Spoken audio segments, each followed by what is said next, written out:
55 years ago, Nigeria got her independence from British colonial masters, and our nation was born as an act of fate.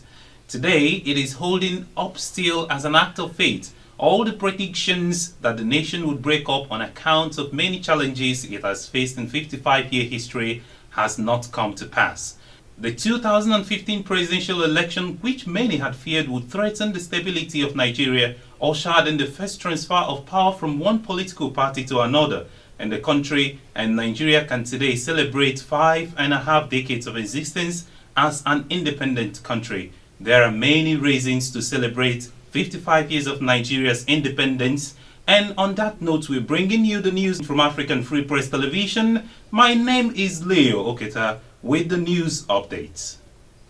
The relationship between the leadership of the National Assembly and President Muhammadu Buhari may again be strained as lawmakers have upped their game and are currently mounting pressure on the federal government to release all funds embarked for the constituency projects. The alleged constituency projects span from 2014 to new allocations for the same projects in 2015. Sources at the Ministry of Finance, who are familiar with the ongoing power play, are worried that the said money could be misappropriated by the lawmakers.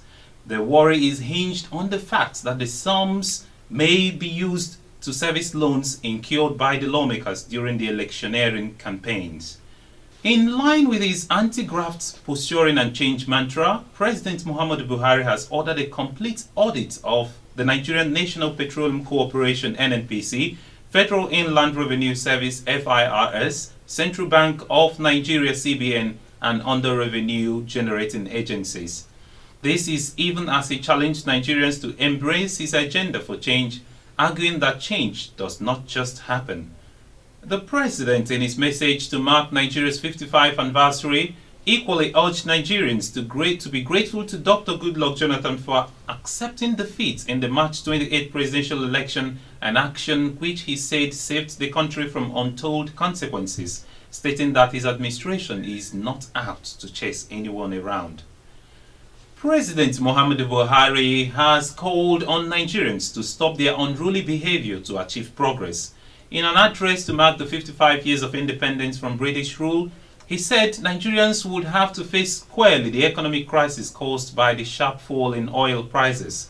It would require prudent housekeeping and tackling corruption in the oil sector, the president said.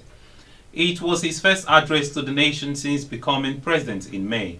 President Buhari strongly defended his failure to appoint a cabinet 4 months after taking office, saying he did not want to act in a haphazard way.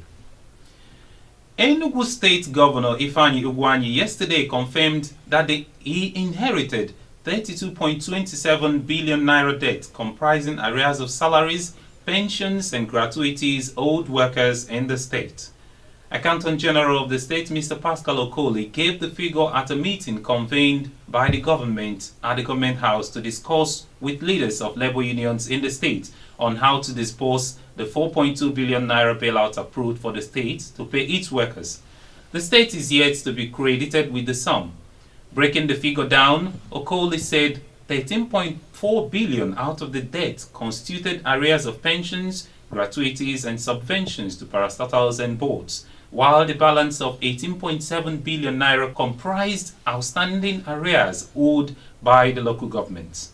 After the stinging blow of losing the city of Kunduz to the Taliban, the Afghan government says it has now reclaimed most of the provincial capital in a big operation backed by the US airstrikes. But the shockwaves of the Taliban's sudden seizure of the major northern city on Monday, their biggest victory in nearly 15 years, continue to shake the country. Afghan forces were still clearing insurgents out of various parts of Kunduz on Thursday morning after launching the operation to retake it the night before, government officials said.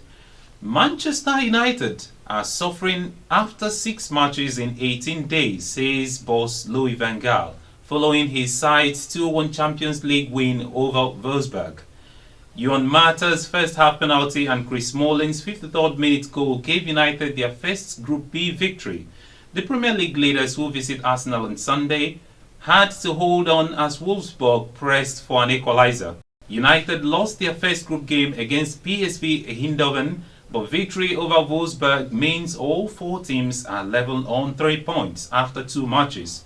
Wins for United and Manchester City on Wednesday ended a miserable run for the English clubs in Europe. With Arsenal and Chelsea beaten on Tuesday, the 4 Premier League teams had lost 5 of their 6 group games this season. And that's the news for you on African Free Press Television. For more stories, please do visit our website at www.africanfreepress.com. Follow us on Twitter at African Free Press and like us on Facebook at African Free Press. In the spirit of the Independence Day, from me, Leo Oketa, and the whole team in the studio, it's Happy Independence, Nigeria. God bless Nigeria.